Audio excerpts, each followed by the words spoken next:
तमिलनाडु के एक छोटे से शहर में एक ज्वेलरी शॉप खुलती है जो धीरे धीरे अपने बेहतरीन स्कीमों से पॉपुलर हो जाती है।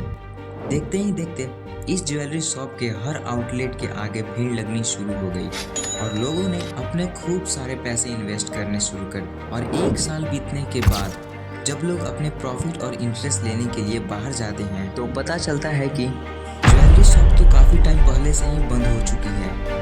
जब तक कस्टमर को समझ आता तब तक उनकी ज़िंदगी का सबसे बड़ा स्कैम हो चुका था। ये कहानी भारत के सबसे बड़े घोटालों में से एक प्रणव ज्वेलर की है। दोस्तों, कहानी की शुरुआत तमिलनाडु के तिरुचिपल्ली से होता है, जहाँ पर प्रणव ज्वेलर्स की एक छोटी सी दुकान खुलती है। यहाँ लोग अपनी बेसिक ज्वेलरी खरीदने जाते थे और धीरे धीरे इस शॉप की क्वालिटी और कस्टमर सर्विस ने लोगों का दिल जीत लिया और ये ज्वेलरी शॉप अपने एरिया में काफ़ी फेमस हो गई। प्रणव ज्वेलर्स की सक्सेस को देखते हुए अपनी पहली शॉप के बाद मदुरई, चेन्नई और तमिलनाडु के कई और डिस्ट्रिक्ट में अपने नए आउटलेट्स खोलना शुरू कर दिए। जैसे जैसे ये स्टॉल्स बढ़ने लगे वैसे वैसे लोगों का विश्वास बढ़ता गया, पर जो चीज़ उन्हें और भी ज़्यादा फेमस बना गई वो थी उनकी इनोवेटिव स्कीम्स। प्रणव ज्वेलर्स एक ऐसी स्कीम्स लॉन्च करती है जिससे हर कस्टमर्स के होश उड़ गए। स्कीम्स सिंपल थी। अगर तुम्हें ज्वेलरीज खरीदनी है तो 11 महीने तक मंथली इंस्टॉलमेंट पे करना पड़ेगा, लेकिन इसमें एक ट्विस्ट ये था कि तुम्हें सिर्फ 10 महीनों का ही इंस्टॉलमेंट भरना पड़ेगा और जो लास्ट की इंस्टॉलमेंट होगी वो खुद कंपनी पे करेगी, यानी कि एक इंस्टॉलमेंट फ्री।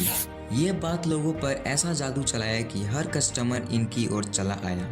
प्रणव ज्वेलर्स ने और भी ज़्यादा स्कीम्स निकाली, जैसे कि पुराने ज्वेलर्स को एक्सचेंज करने की स्कीम्स, जिसमें आप अपनी पुरानी ज्वेलरी को देकर 1 साल बाद नए डिज़ाइन की ज्वेलरी ले सकते हैं बिना किसी कमीशन और एक्स्ट्रा चार्ज के। ये सब स्कीम्स लोगों को और भी ज़्यादा अट्रैक्ट करने लगी।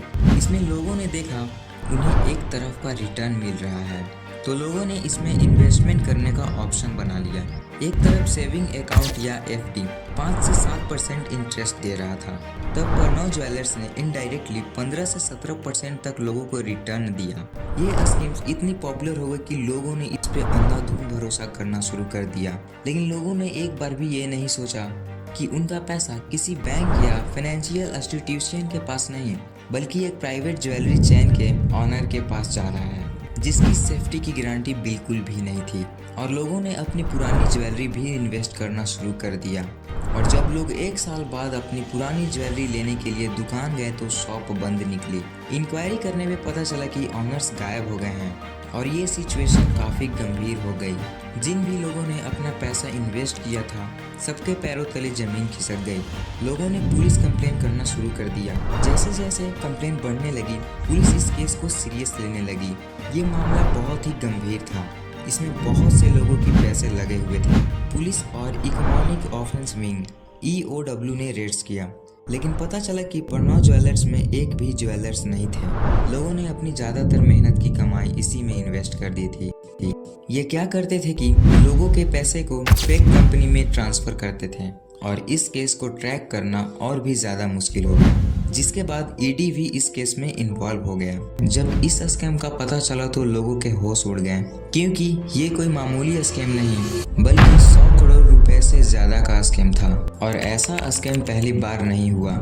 इससे पहले 2019 में ऐसा ही स्कैम हुआ था, बल्कि ऐसा स्कैम हर रोज़ होता है। इन सब में भी गरीब किसान लोगों को लूटा जाता है, इसीलिए हमें भी भरोसेमंद वाली दुकान में जाना चाहिए। दोस्तों, जहाँ तक आपको ये कहानी समझ आ गई होगी तो जाते जाते लाइक एंड सब्सक्राइब कर दें। एंड आपको इस वीडियो में कुछ और भी कमी लगे तो कमेंट सेक्शन में ज़रूर बताएं। ऐसे ही एक इंटरेस्टिंग वीडियो जल्द लाऊंगा।